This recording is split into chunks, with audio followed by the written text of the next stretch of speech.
C'est un niveau que nous devons atteindre, enfants de Dieu. Nous devons arriver à un niveau où nos cœurs ne sont pas attachés au mariage, ne sont pas attachés au travail, ne sont pas attachés aux maisons, aux bras d'eau, ne sont pas attachés à ça.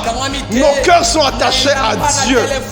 Si dans ton cœur, tu as encore les désirs du monde, les richesses du monde, il est impossible que tu t'attaches à ça. C'est impossible. Frères et sœurs, nous continuons avec notre thème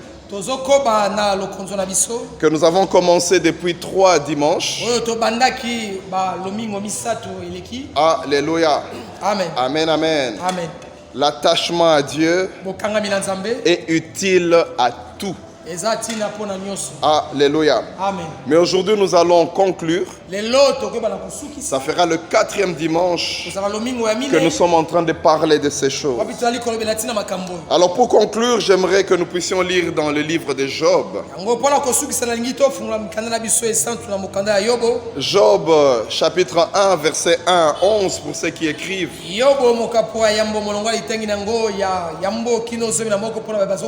Job 1, 1 à 11. Et Job 2, 1 à 13.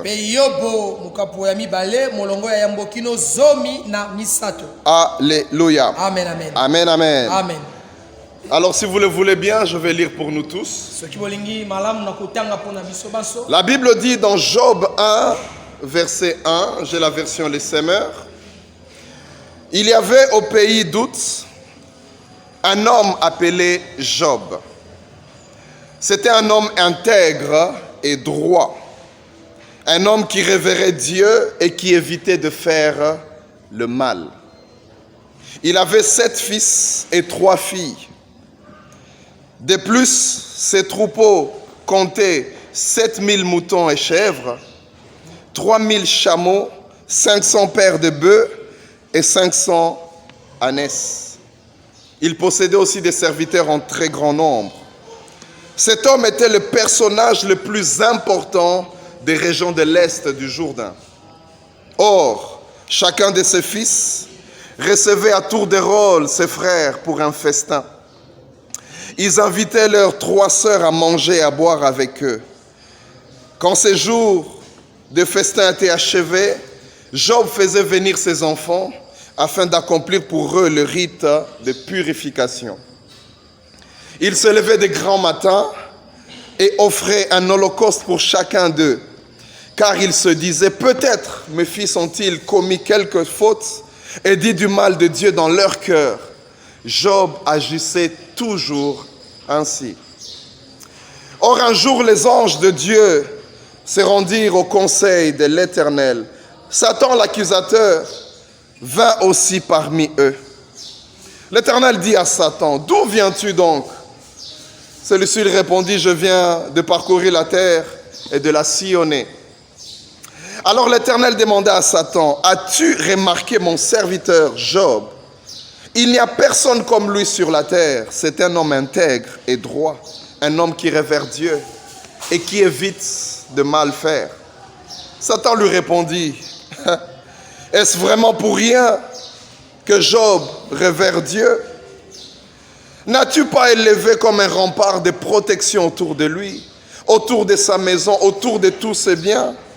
Tu as fait réussir ses entreprises, ses troupeaux se sont multipliés dans le pays. Mais porte donc la main sur ses biens et sur les siens, et l'on verra s'il ne te maudit pas en face. Chapitre 2, verset 1. Un autre jour où les anges de Dieu se rendirent au conseil de l'Éternel, Satan l'accusateur, encore lui, vint aussi parmi eux au conseil de l'Éternel. L'Éternel lui demanda, d'où viens-tu donc? Celui-ci lui répondit, je viens de parcourir la terre et de la sillonner. Alors l'Éternel reprit, as-tu remarqué mon serviteur Job? Il n'y a personne comme lui sur la terre. C'est un homme intègre et droit. Un homme qui révère Dieu et qui évite de faire le mal. Il persévère toujours dans son intégrité. C'est pour rien que tu m'as incité à l'accabler. Mais Satan, qui ne manque pas à dire, il répond, peau sur peau, tout ce qui est à lui, l'homme y renoncerait en échange de sa vie. Mais porte donc la main sur son corps et l'on verra s'il ne te maudit pas en face. L'Éternel dit à Satan, il est à ton pouvoir, mais épargne sa vie. Alors Satan se retira de la présence de l'Éternel et il infligea à Job une douloureuse maladie de peau qui s'étendit de la plante des pieds jusqu'au crâne. Job prit un morceau de poterie pour se gratter et resta assis au milieu de la cendre. Sa femme lui dit, « Tu persévères toujours dans ton intégrité. Maudis donc Dieu et meurs. » Mais il lui répondit, « Tu parles comme une insensée. Quoi? Nous recevrions de Dieu le bonheur et nous ne recevrions pas aussi les malheurs. » La Bible dit, au milieu de tous ces malheurs, Job ne commit pas de péché dans tout ce qu'il dit. Or, 3 amis de Job apprirent que tous ces malheurs venaient de fondre sur lui. Ils vinrent chacun de son pays. C'était Eliphaz de Théman, Bildad de Shua et Tsophar de Naama. En effet, ils décidèrent ensemble d'aller lui témoigner leur sympathie et le consoler. Lorsqu'ils l'aperçurent de loin, ils ne les reconnurent pas. Et ils se mirent à pleurer à grand bruit. Ils déchirèrent leurs manteaux et jetèrent de la poussière en l'air au-dessus de leur tête. La Bible dit au verset 13, « Puis ils restèrent là, assis par terre, à ses côtés, 7 jours et 7 nuits. Aucun d'eux ne lui dit un mot, car ils voyaient bien combien sa souffrance était grande. » Acclamons la parole de Dieu.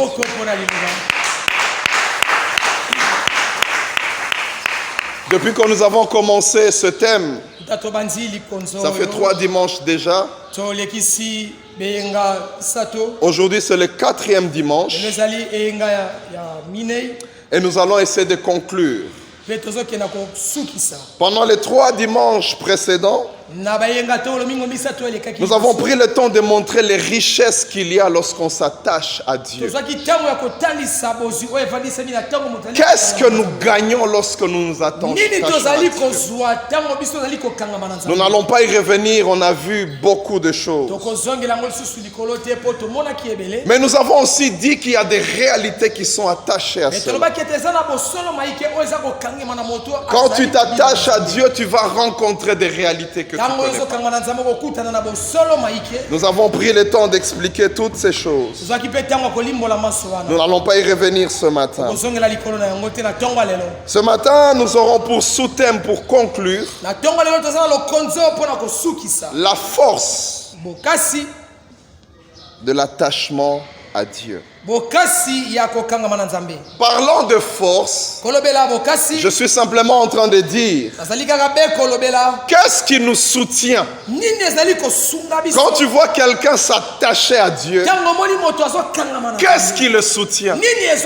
Des fois, c'est étonnant de voir, malgré tout ce qui arrive, les gens restent attachés à Dieu. Quelle est la force qui est derrière tout ça? Qu'est-ce qui le soutient?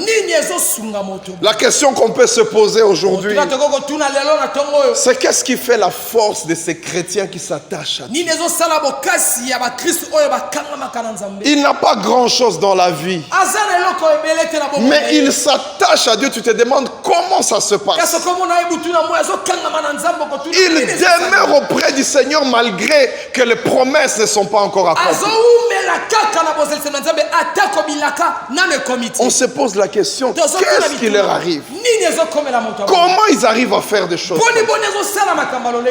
Nous avons vu certains personnages de la Bible les 3 dimanches passés. L'un d'eux, c'est Daniel. Daniel arrive à Babylone, où on prescrit pour eux un régime. Vous savez, frères et sœurs, à cause de la souffrance, dans nos pays, nous pensons que le régime, c'est seulement maigrir. On peut aussi faire un régime pour grossir. Alléluia. Nous voyons des cinéastes, lorsqu'ils doivent tourner un film pour être gros, ils font un régime, ils mangent beaucoup pour grossir.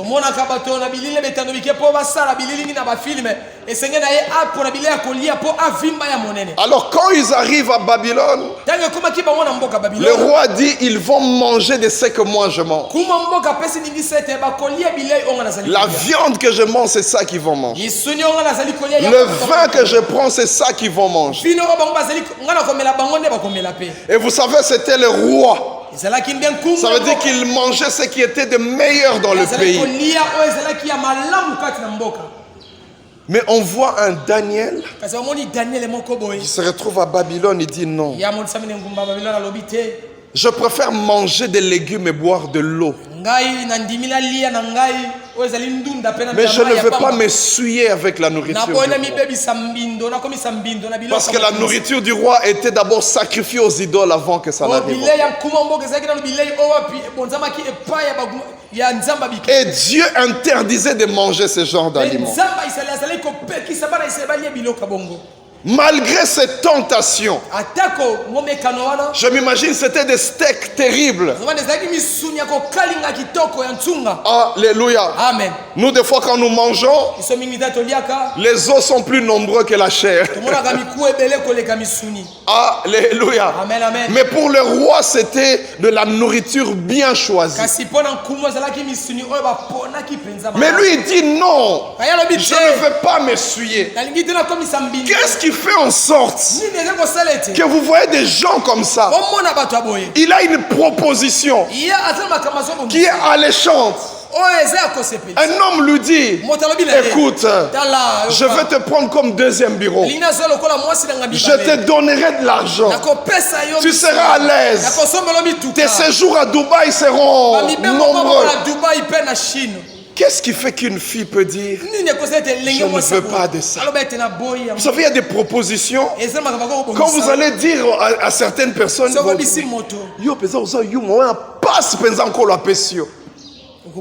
qu'est-ce qui fait en sorte que vous voyez des gens dire non à ces gens? On vient te corrompre avec de l'argent. On te dit prends. Tu vas construire des villas. Tu auras le tout dernier Prado. Qu'est-ce qui fait en sorte que tu vois des gens dire non, je crains Dieu. Je ne vais pas le faire. Ça nous étonne. On se dit qu'est-ce qui se passe? Quelle est la force de ces gens qui s'attachent à Dieu comme ça? Comment est-ce que ça arrive que tu puisses t'attacher à Dieu à ce niveau? Nous avons vu Shadrach, Meshach, Abednego. Le roi a érigé une statue. Il dit tout le monde doit adorer. Et la Bible nous parle de toutes les autorités du royaume, de l'empire, je veux dire. On a même dit tous les peuples des nations. Tous adoraient la statue. Mais on voit trois jeunes gens rester debout. Ils voient des ministres s'agenouiller. Ils voient des PDG s'agenouiller. Ils voient des gens élevés s'agenouiller. Mais eux, ils refusent. Tu vois des gens aller dans un tel endroit. Des gens travailler d'une certaine façon. Des gens vivre d'une certaine façon. Mais toi, tu dis non. Je ne dis pas non parce que je suis un opposant du roi. Je ne dis pas non parce que je déteste le roi. Non, je dis non parce que l'adoration est réservée seulement à Dieu. On leur dit, écoutez, le roi a dit, c'est lui qui va refuser. On va les jeter dans la fournaise, la fournaise en feu. Ils disent, même s'il faut mourir, je préfère mourir pour Dieu. D'où vient cette force? Comment les gens peuvent s'attacher à Dieu comme ça? On leur a dit, vous le dites comme ça parce que vous êtes loin. On va aller vous accuser chez le roi. On va le dire au roi. La Bible dit, on a dit au roi, on les a convoqués. Vous savez, critiquer le roi de loin, c'est facile. Hein? Mais quand tu es devant le roi comme ça, on te dit, répète ce que tu disais. C'est là qu'on dit, non, alléluia. Amen. Je parlais de cet exemple la fois dernière. Une femme qui pleurait. Son mari venait de mourir. Elle pleurait. Et quand elle pleurait, je ne sais pas si elle voulait montrer à la belle famille qu'elle a aimé le mari. Elle disait qu'on me mette aussi dans le trou, je ne veux pas rentrer. Qu'on me mette aussi là-bas. Elle pleurait tellement. Il y avait un papa sage qui regardait. Vous savez, la sagesse, elle est importante. Elle dit, je veux un peu terminer un peu les ailes de cette femme.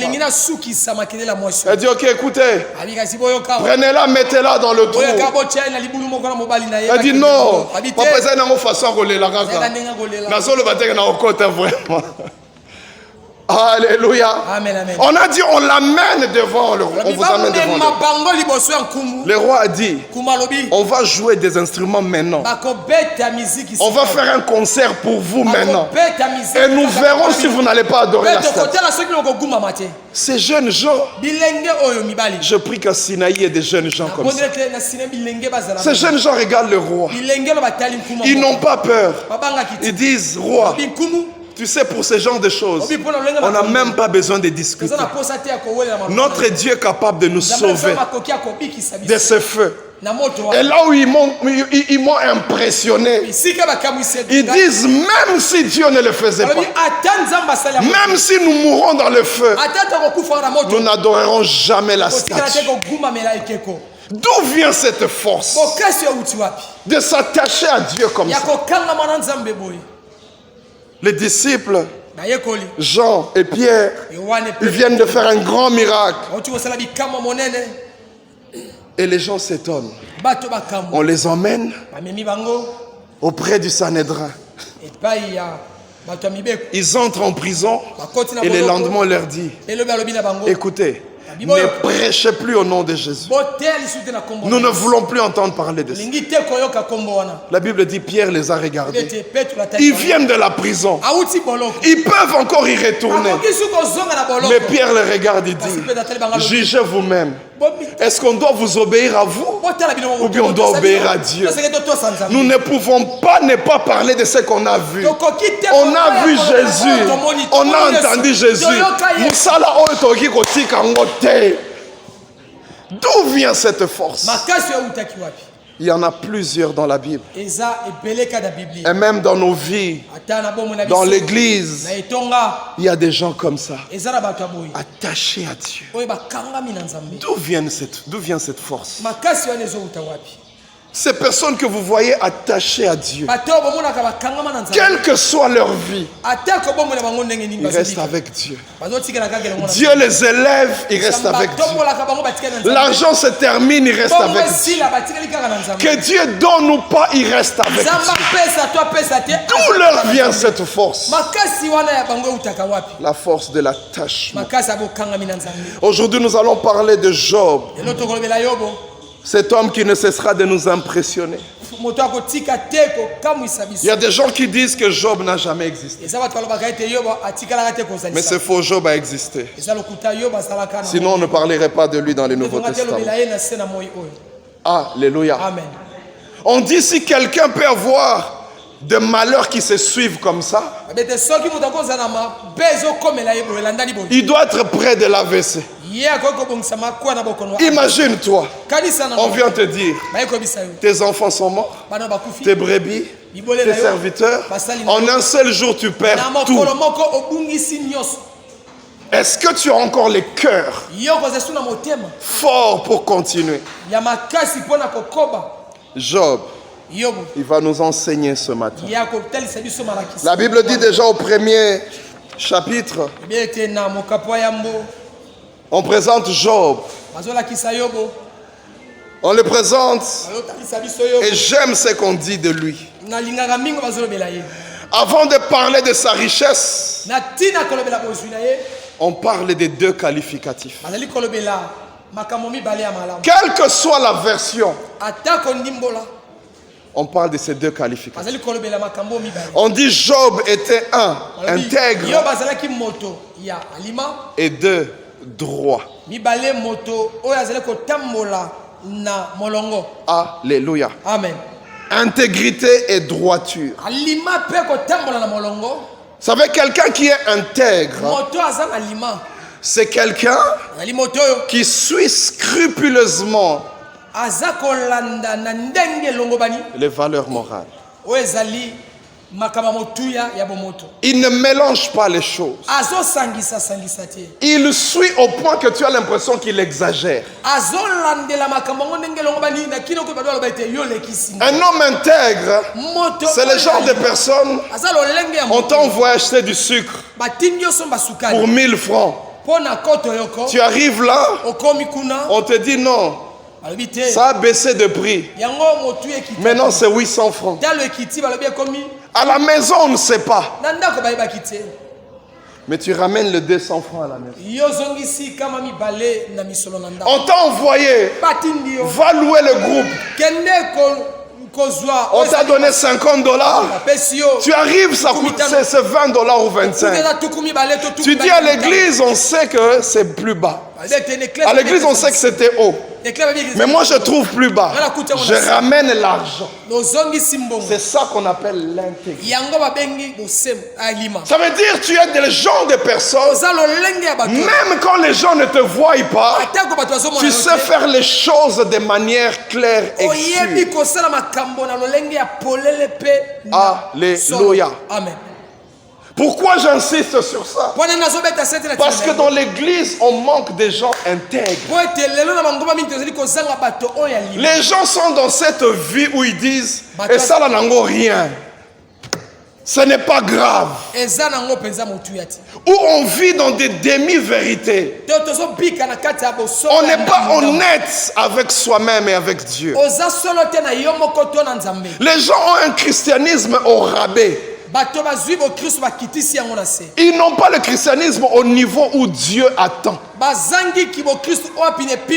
Surtout en matière d'argent.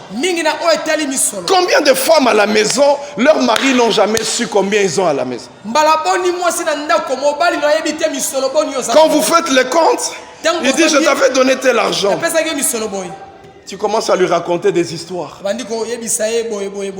Tu fais comme on disait à l'époque, au petit coup à droite, au bombi gauche. Tu n'es pas intègre. Tu ne marches pas dans la vérité. Et l'église d'aujourd'hui est remplie de gens comme ça. Des gens qui ne vivent pas dans la vérité. Des gens qui n'ont pas honte. Parce qu'ils ont réduit les choses. Batindo qui ne changeait mbongo. Alors que toi et Mataki, nanda kubaebite. Ils en a 2100, kunanda kubaebite ils en a 2000. Bapesi mbongo koleka, yo bimisi parti. Opesi bangona. Tu n'es pas intègre. Et j'aimerais te dire que ça ne bénit pas. Vivre dans des petits mensonges comme ça, ça ne bénit pas. Job, un homme intègre. La deuxième chose, un homme droit. Ça veut dire qu'il agit honnêtement avec franchise. Qui est honnête. Ce qu'il dit, c'est ce qu'il pense. Ce que vous voyez, c'est ce qu'il est réellement. Il n'y a pas de double visage. Il n'y a pas de double face. Il est exactement ce que vous voyez. Intègre et droit. Et la Bible ajoute qu'il était dans l'abondance. Vous savez, à l'époque, juste pour avoir une idée, les voitures de l'époque, c'était des chameaux. Alléluia. Amen. La Bible dit qu'il en avait 3000. Si tu veux avoir une idée, pense quelqu'un qui a 3000 voitures. Alléluia. Amen. Ça veut dire s'il conduit cette voiture aujourd'hui, s'il devait faire une rotation, il reviendra sur la même voiture 5 ans plus tard. Il en avait 3000. C'est juste pour te donner une idée de la gloire de Job. Alléluia. Aujourd'hui, on voit des gens fiers. Il n'a qu'une seule voiture et d'occasion en plus. Mais on ne boit plus l'eau dans le quartier. Son petit véhicule est venu de Dubaï, là, on ne boit plus de l'eau, c'est fini. Quand il revient, c'est la musique. Mes voitures à occasion, Mundela boit qui au sombi. Mais la maïté. Mais lui, il en avait 3000. Riche. Voilà pourquoi je confirme ce que j'ai dit la fois dernière. On peut être riche, grand, mais rester intègre, rester fidèle à Dieu, rester fidèle à sa femme et venir dimanche à l'église et demeurer sincère devant Dieu. La richesse n'est pas censée nous amener loin de Dieu. Il est possible d'être riche et d'être chrétien normal, sans avoir des épaules qui dépassent la tête. Job, c'est un exemple. Intégrité, droiture, mais très riche. On dit que ses enfants, il avait 7 fils et 3 filles. Et chaque jour, il y avait une fête. Ça veut dire si ils avaient le même calendrier que nous. Le lundi, on est chez l'aîné. Le mardi, chez le deuxième, jusqu'à dimanche. Donc une vie de fête. Je ne sais pas si vous avez déjà vécu ça. Moi j'ai habité une famille à un certain moment de ma vie. Oui, il arrivait qu'on fête à l'occasion des rien. C'est-à-dire on traîne comme ça 2-3 mois. On s'est dit mais ça fait longtemps qu'on a fêté. Et on organise une fête parce qu'il y a l'argent. Ça veut dire que même les enfants de Job, ils étaient dans l'abondance. On me parlait d'une famille là. On me racontait, attends, tu sais quoi? Telle famille, c'est un nom que vous connaissez. Je ne vais pas citer le nom ici. On dit que son cadet vient de fêter son premier $1 million de Congolais. Son cadet. Les autres yaya, ils ont déjà dépassé. Alléluia. Chacun avait sa belle maison. Chacun avait de l'argent pour organiser des fêtes. Ce n'est pas le genre de famille où non. Imagine-toi au botami mwana Job. Oyo nzambe moko yebi, okopa mwa mate. C'est impossible. Alléluia. Amen, amen. Ils étaient dans l'abondance. Et la Bible dit, à chaque fois que la fête s'est terminée, Job appelait ses enfants et il les purifiait. On ne sait pas dans vos loenge là, qu'est-ce qui s'est passé. Je préfère les purifier. Job était le pasteur de sa maison. Que c'est triste, on voit des papas, des mamans qui ne savent pas enseigner à leurs enfants. Eux-mêmes, ils ne connaissent même pas la Bible. Eux-mêmes, ils ne prient même pas. Ils s'accrochent sur des prières des pasteurs et des prophètes. Mais eux-mêmes, ils ne savent pas prier. Eux-mêmes, ils ne savent pas chercher Dieu. Mais pas Job. Il faisait ça à la maison. Et quand ça se terminait, il offrait des sacrifices. Il disait peut-être qu'ils n'ont pas tout confessé. Vous voyez, ça c'est le niveau de l'intégrité. Donc il suivait scrupuleusement. Il dit peut-être qu'ils ont péché dans le cœur. C'est-à-dire n'a purifié en gros. Job, un homme merveilleux. Et voilà un jour, au verset 6, les anges de Dieu viennent auprès du Seigneur. Mais Satan aussi vient. Satan pe ayaki. Et Dieu pose la question à Satan. Tu viens d'où? De parcourir la terre. Il lui pose la question, est-ce que tu as remarqué Job? En fait, Dieu veut dire ceci. Il est impossible que tu fasses le tour de la terre sans remarquer Job. On ne parle pas du quartier de l'avenue, mais la terre. Dieu dit qu'il n'y a personne comme lui. Un homme intègre, un homme droit, qui révère Dieu. Quand on dit quelqu'un qui révère Dieu, ça veut dire qu'il suit ce que Dieu dit. Satan, il dit, tu penses qu'il le fait pour rien. Vous savez, dans nos familles, dans nos quartiers, et peut-être même à l'église, il y a souvent des gens comme ça. Ça veut dire, quand tu dis quelque chose de bien, il faut qu'il trouve quelque chose de mal à dire. Tu vois les gens entrer à l'église, ah, au couple qui toque, quoi.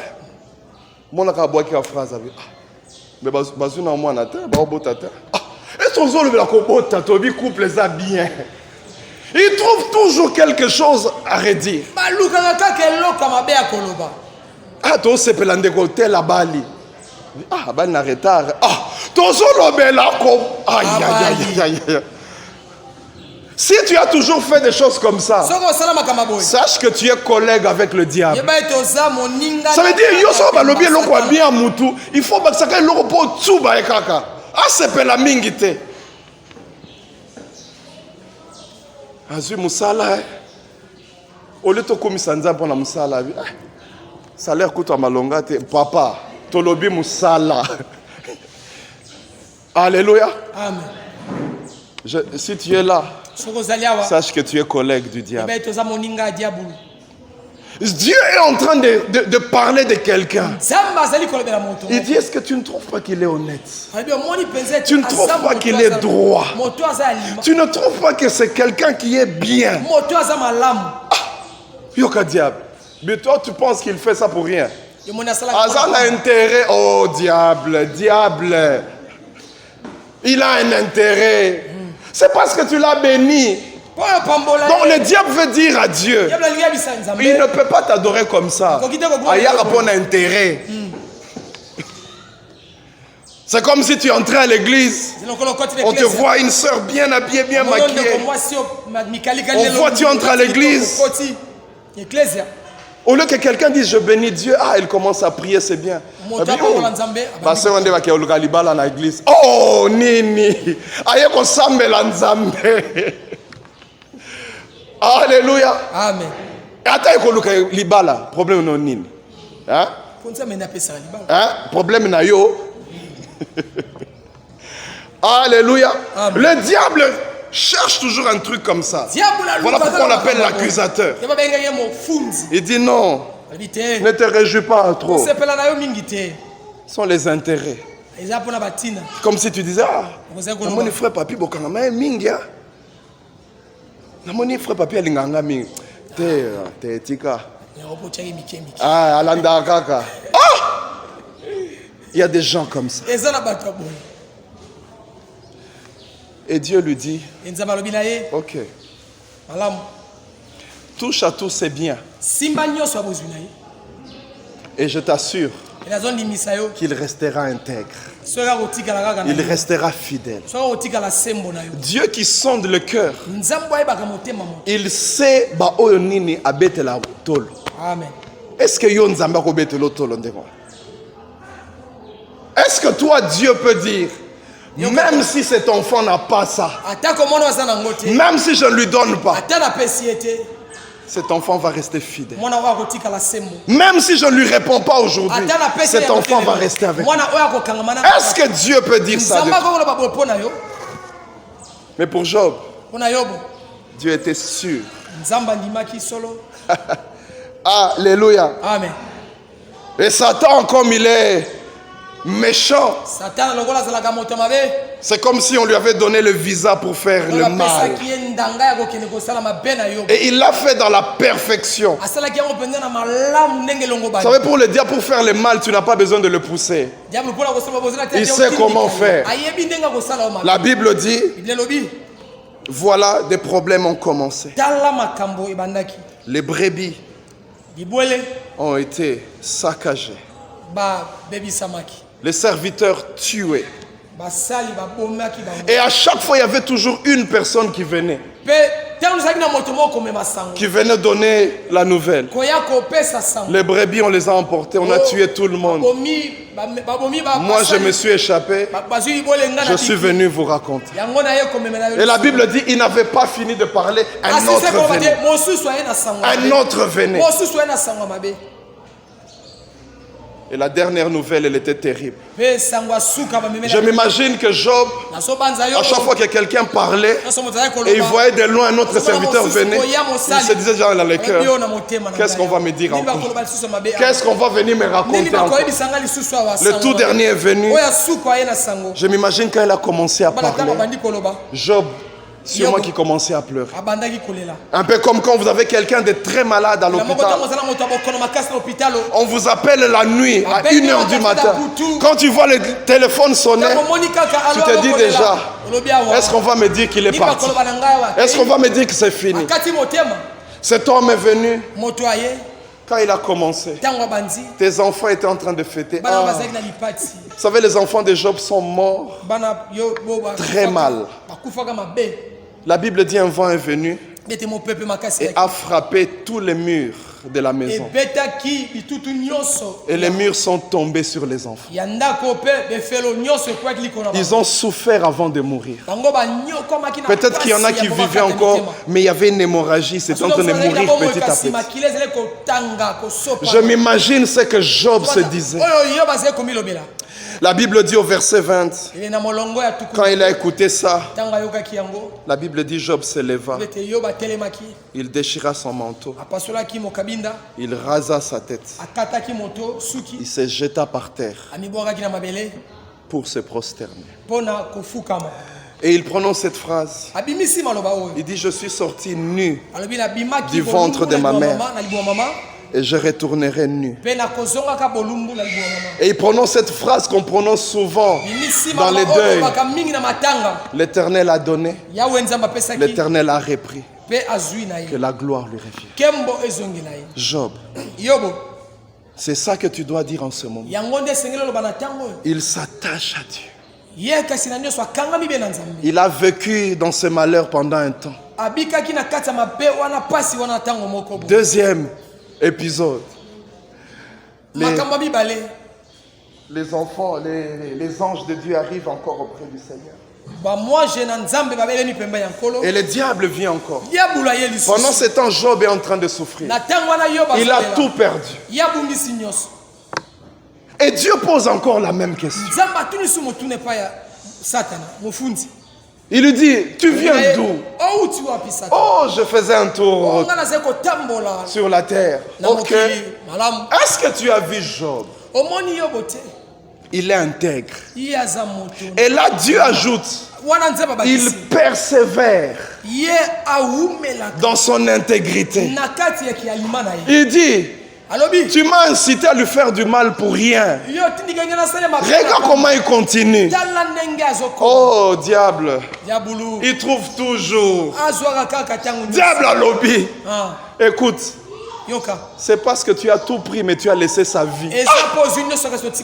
Diable, tu trouves toujours un mot à dire.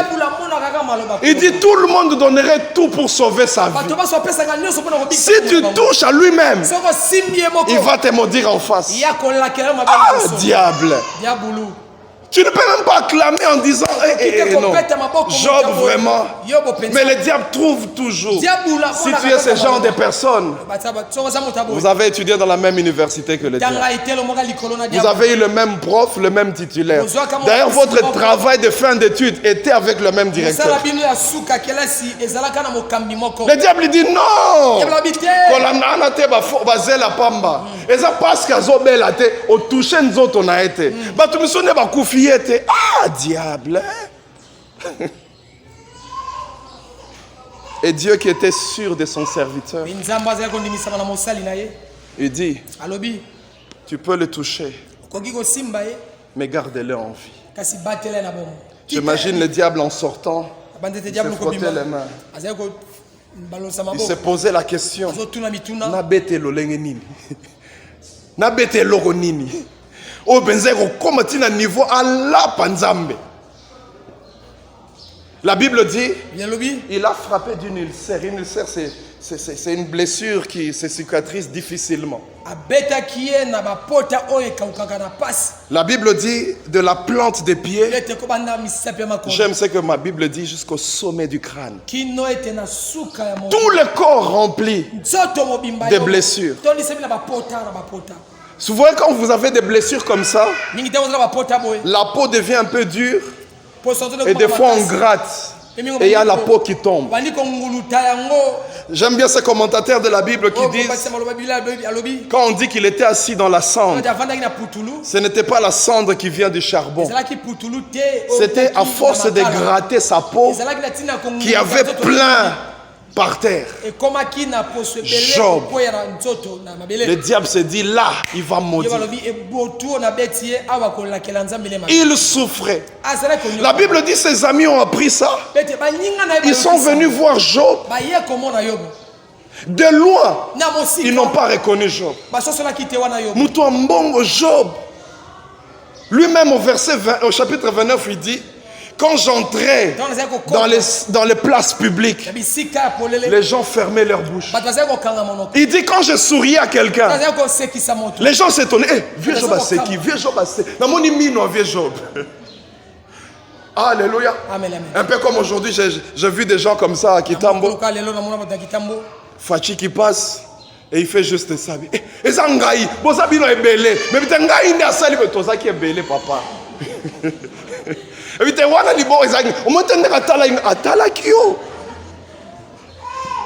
c'était comme ça avec Job, un homme élevé.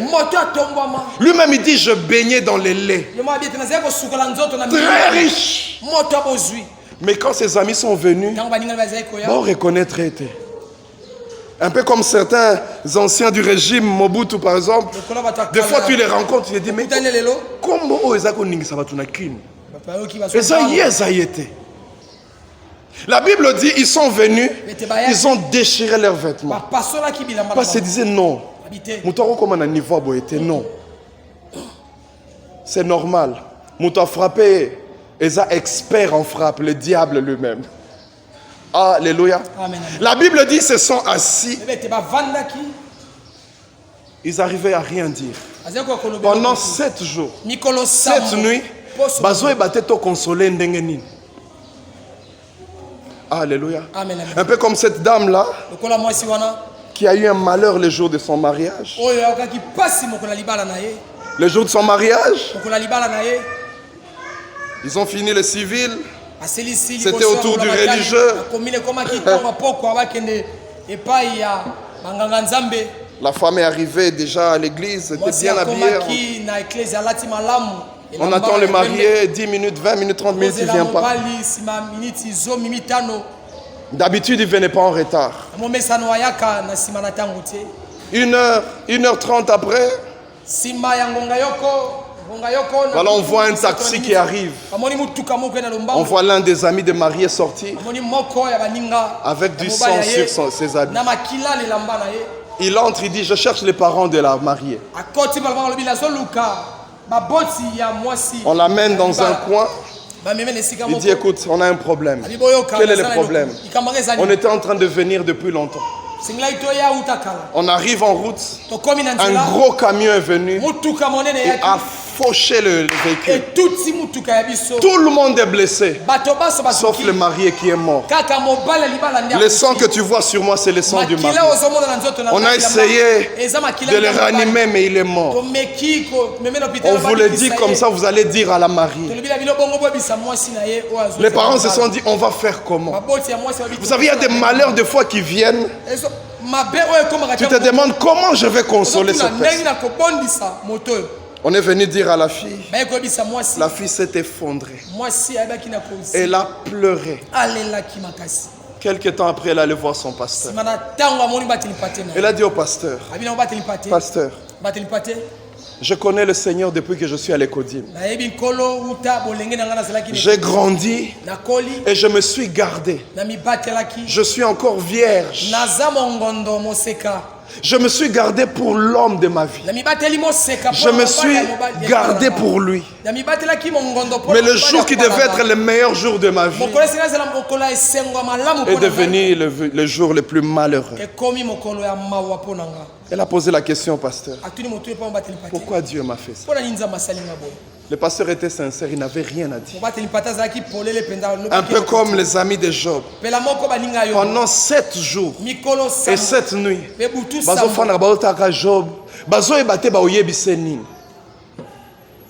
Alléluia. Même sa femme, elle n'en revenait pas. Comment tu peux rester intègre? Comment tu peux rester attaché à Dieu avec toutes ces choses qui te sont arrivées? Ils ne comprennent pas. Sa femme est venue même lui dire, pourquoi tu continues avec cette maladie? Tu as tout perdu. Et quel conseil lui donne? Maudit Dieu et meurs. Au moins tu auras le repos en mourant. Comment tu continues à rester avec ce Dieu? C'est la question que nous nous sommes posées. D'où vient cette force? D'où vient cette force de ces personnes qui s'attachent à Dieu, même au prix de leur vie, même au péril de leur bonheur? Ils préfèrent rester avec Dieu. Ils préfèrent rater les choses du monde, mais rester avec Dieu. Quelle est leur force?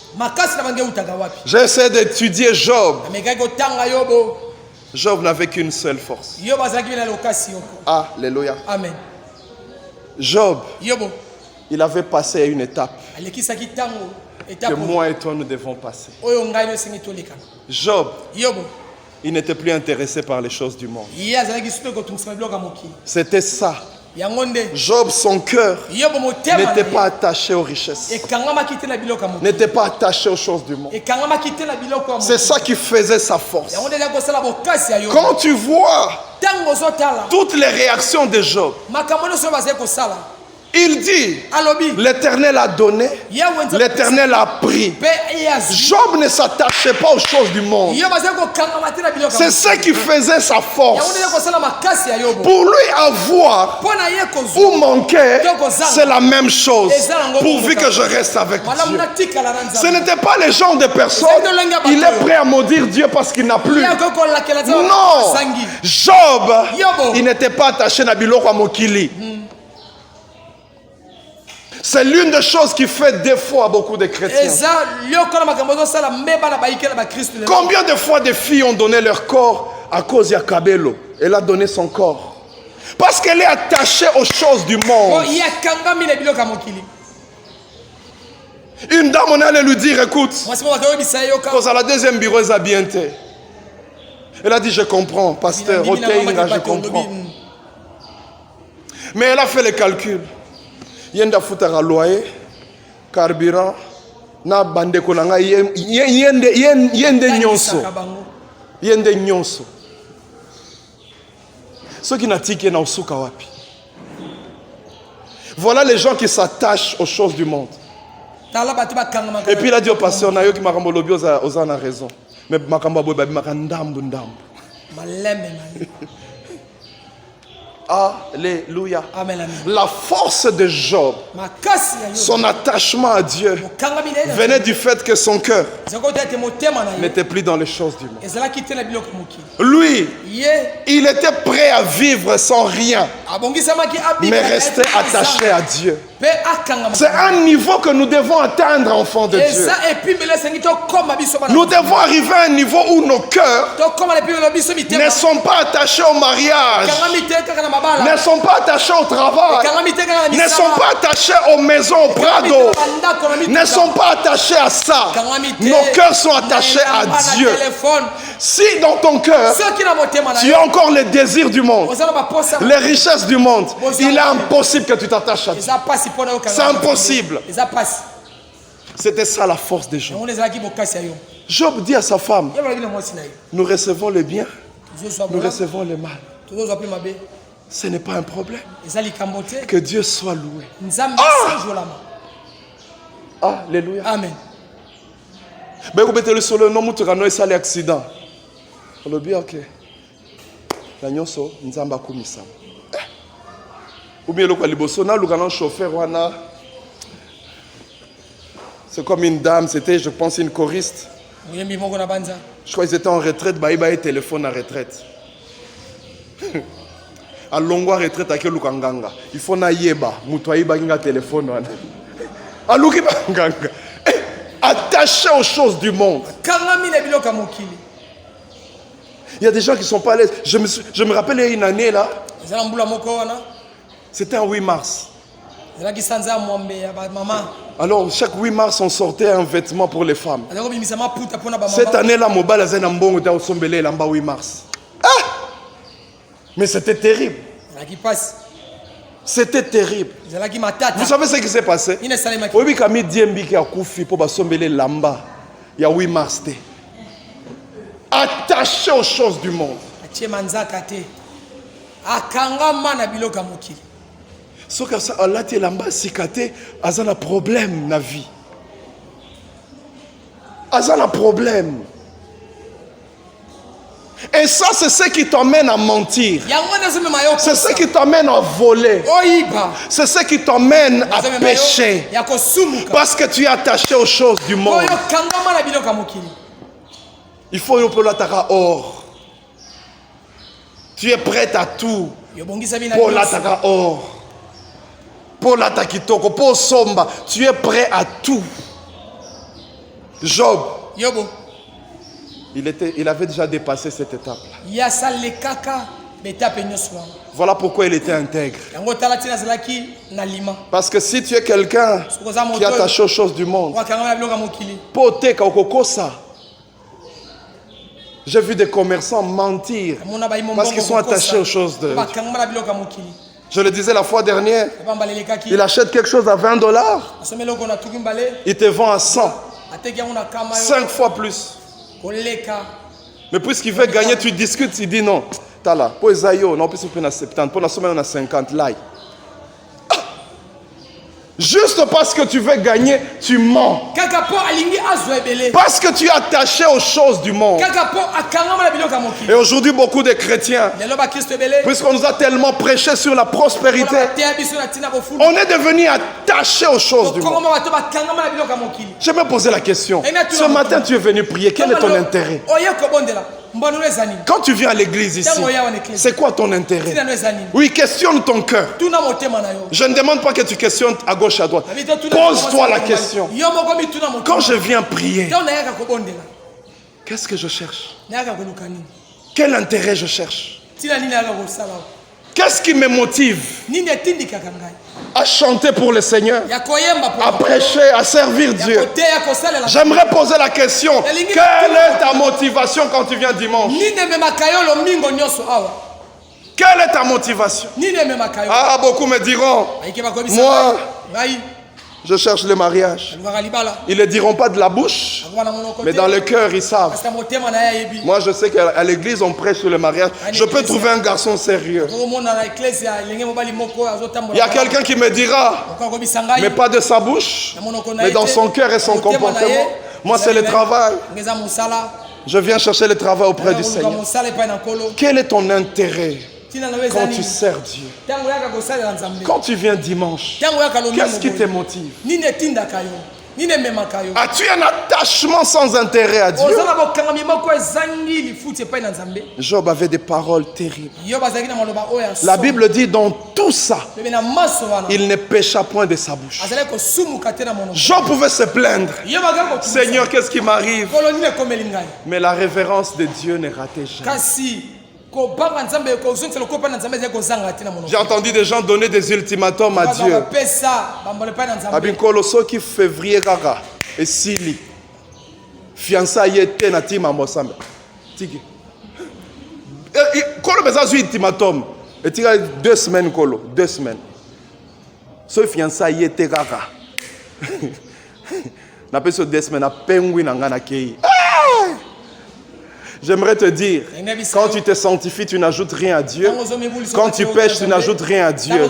C'est pour ton bien qu'il te demande de te sanctifier. C'est pour que toi-même tu sois béni. Si tu vas en enfer, Dieu restera sur son trône. Alléluia. Les conséquences de ton péché, tu les vivras seul.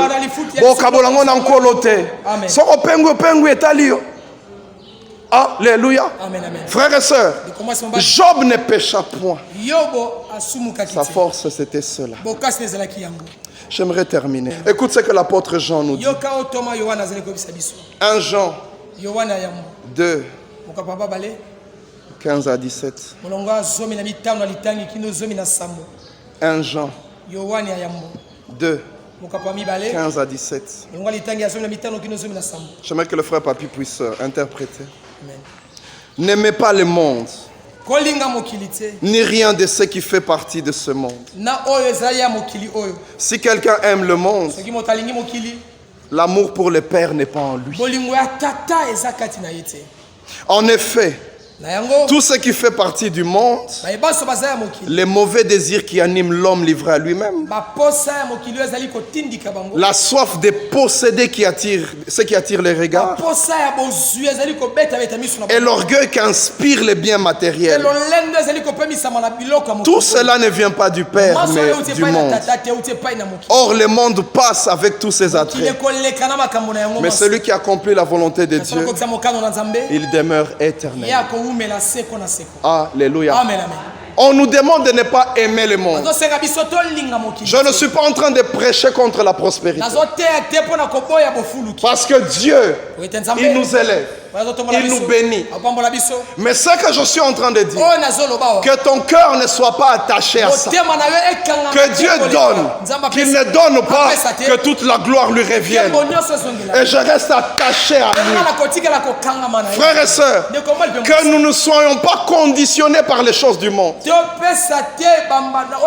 Des gens qui viennent prier quand dans leur foyer tout va bien. Quand il y a des problèmes, il ne vient pas. Quand il y a un problème au travail, il ne vient pas. Mais jouons sur une zamba ça, courage. Yahweh Sambe.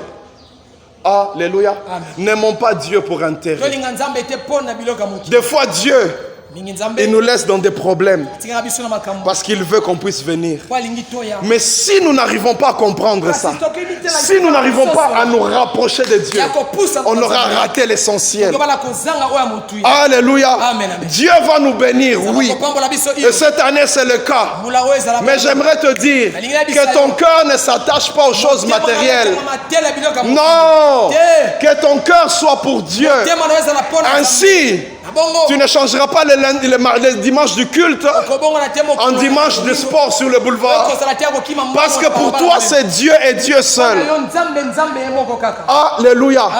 Ainsi, tu ne pourras pas te donner parce que tu veux le tout dernier iPhone.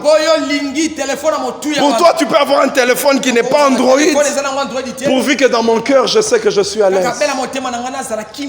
J'ai aimé ce que quelqu'un a écrit. Il écrit: mieux vaut être la reine d'un pauvre que l'esclave d'un riche. Alléluia. Il t'appelle au moment qu'il veut. À un certain moment, il te dit: écoute, je dois voir ma femme, tu peux partir. Mais il y a des gens qui s'accrochent. Elle reste là parce qu'il y a quelques dollars qui viennent. C'est triste. La Bible dit: les mauvais désirs de l'homme livré à lui-même. Quelqu'un qui n'est pas changé. Quelqu'un qui voit des choses, les désirs montent, il a tellement envie de faire. On dit la soif de posséder. Il y a des gens qui ont la soif de posséder. Même si la personne a déjà, elle veut encore. On dit posséder quoi? Ce qui attire les regards. La femme claire là, tu veux la posséder. La noire aussi, la mince aussi. Tu veux tout posséder.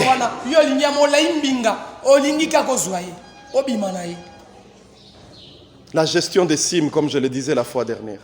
Il y a des sœurs qui gèrent 4 garçons. Comme des cimes RTL, Vodacom. Tu les gères. Des fois, je mets telle cime, je change. Parce que tel, non, lui s'occupe de telle chose. Lui, la soif de posséder. Quelqu'un qui a la soif de posséder ce qui attire les regards, il est impossible que cette personne soit attachée à lui. Parce que pour toi, c'est le monde qui t'intéresse. Quand tu viens à l'église, vous savez, il y a des gens qui viennent à l'église pour des rendez-vous. Ici, peut-être, on n'a pas beaucoup d'autorité, mais il y a des grandes églises. Déjà, quand tu entres au parking, tu te dis, waouh. Tu verras des gens ponctuels à cette église-là. Moi, carte de visite, moi, téléphone et collègue. C'est pour ça que tu es venu. C'est triste. C'est triste. La Bible dit, l'orgueil qui inspire les biens matériels. Pour toi, quand tu es contente, c'est quand tu es habillé très bien. Là, c'est ta joie. Et ta démarche, oh. On dirait que tu es en train de marcher sur... Wow. Là, ton cœur est à l'aise. Tu aimes bien ça. Quand tu as la meilleure coiffure. Il y en a même qui entrent dans l'église, regardent à gauche, à droite. Mais on a chauffé, les l'autre. On a monité. Tout. Tu vois, quand tu es comme ça, si le dimanche prochain, on a l'amba sikate, on va à l'église. 10 jours, on a l'amba sikate, on a l'église. Au moins, c'est comme salon. Ça fait 2 semaines, on a mèche-wana. 3 fois, non, 3 fois. Nazela, bon, hey, pour l'église. Alléluia. Amen. Non, il y a des gens qui ne le disent pas, c'est dans le cœur. À gauche, à droite. En tout cas, on a rangé. De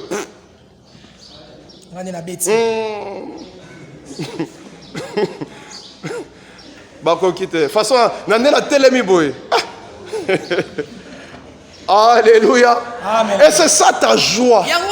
Mais tu ne te soucies pas de ton vêtement intérieur qui est très sale. Et la mano akati ezata sikate ya kala beaucoup tanana nzambe kala basukola ngote sale mbindo. Mais yo kande ngolati likolo le beti coiffure wana. Alléluia. Amen, amen. Ce qui faisait sa force, c'est ça. Alongwa étape ya biloko ya mokili. Amen. Alléluia. Amen. Bandeko to longwa étape ya biloko ya mokili. Amen, amen. Amen. Que nos cœurs soient attachés à Dieu. Apesa te tozo komisayo. Tozo salela elo lenge sengel parce que nous voulons nous attacher à Dieu. C'est ça qui a fait la force de ces hommes. Mais Shadrach, Abednego, ils pouvaient perdre leur poste de gouverneur de Babylone. Daniel pouvait perdre son poste élevé. Mais c'est dit, je suis prêt à tout. Je suis prêt à tout abandonner. Mais que je reste attaché à Dieu. Que Dieu bénisse sa parole.